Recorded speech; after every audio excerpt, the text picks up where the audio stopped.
Have you made it out of Fafnir's storeroom yet?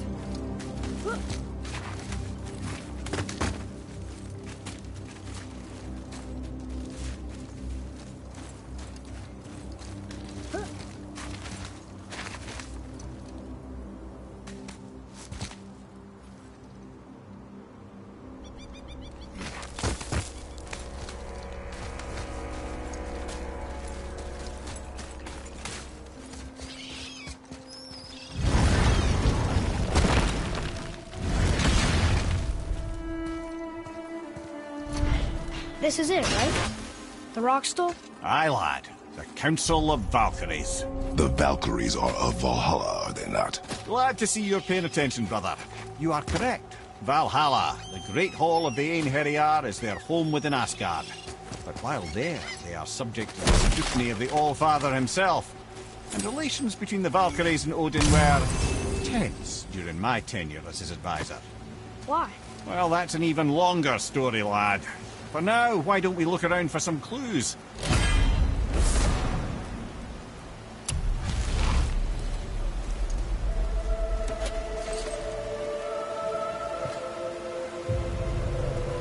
Whoa, you're back. Hello? Here. Who is she? Gunnar, Mistress of War. After any conflict, big or small, she would be first on the scene, sussing out the worthy spirits for a free trip to Valhalla. A gruesome task, but she took great pride in it. Any conflict. Impossible. It's true. She had help from her sisters, of course, but Gunnar was always first to arrive. Her judgment of the fallen was unparalleled, and an invaluable resource to Odin. She was one of his favourites.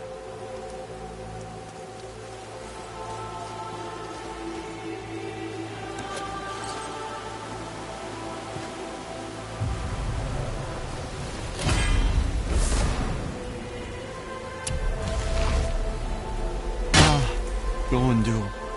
Beautiful Gondul. And? Huh? That's it? Beautiful Gondul? No story or anything? Oh, sorry, lad. The sight of Gondul always took my breath away. Gondul had a silver tongue, a sharp wit, and struck a figure so stunning it literally drove men insane.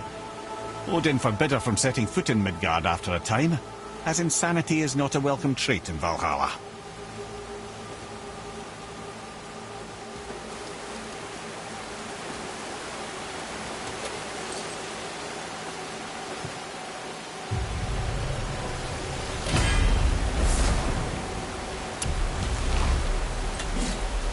This is none other than Geirdriful, the Master of Arms in Valhalla, responsible for arming and training Odin's Einherjar. His what? His army come Ragnarok. The entire reason Valhalla exists, you see. The Einherjar wait in the Great Hall endlessly, feasting, drinking and fornicating themselves silly.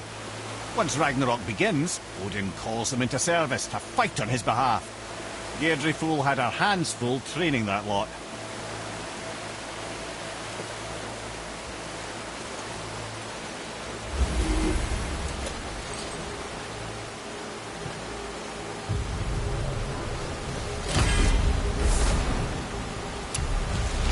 This, my friends, is Kara. Now, Valkyries are volatile by nature, but Kara, the lass is Wild Storm personified. A wild storm. Aye, calm and collected. Then the air would shift and the fury of her storm would unleash. It was beautiful in a way, assuming you could find proper shelter. Her tears would cleanse the blood-soaked battlefields.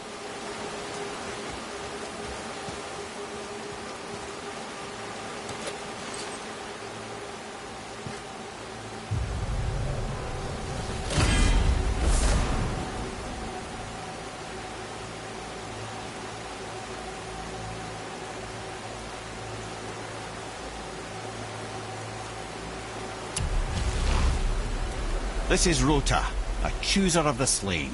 I thought all the Valkyrie did that. Not exactly, lad. Although that is what they're most famous for, and by far their greatest responsibility. You've seen what happens to the dead without the judgment of the Valkyries. Hellwalkers. That's right. Rota, Gunnar, Skuld. Without them to clean up the aftermath of battle, hell overflows with souls meant for Valhalla. A sorry state of affairs. Rota must be beside herself.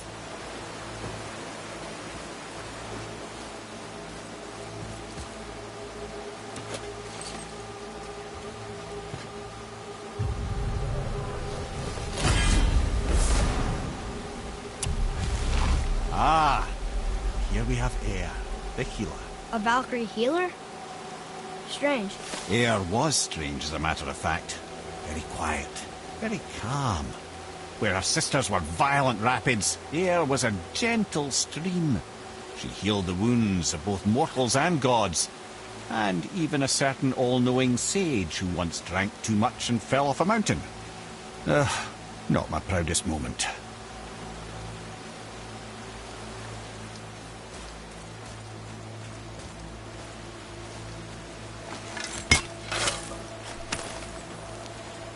Well, that solves that trick, Matt.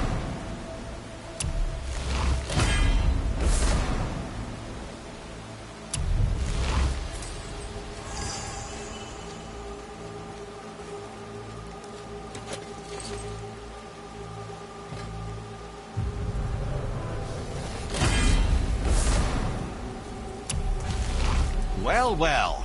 Healed her, mistress of battle. She and Odin got on quite well, actually. Her and the other Valkyries, not so much. She would spend most of her time here in Midgard observing discord between the living, and sewing some up herself from time to time.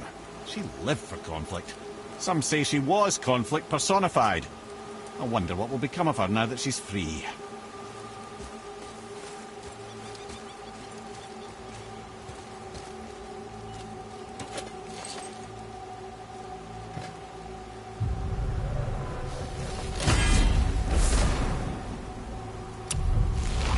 Olrun, once the daughter of a powerful chieftain.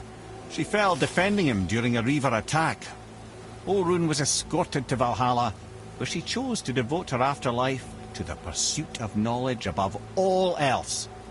Quite unusual behaviour amongst the constant drinking and feasting of her fellow Valhallian denizens. How'd she end up a Valkyrie? Odin. He saw a kindred spirit in Olrun's single-minded pursuit of knowledge. He appointed her as the Valkyrie's resident historian.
Huh.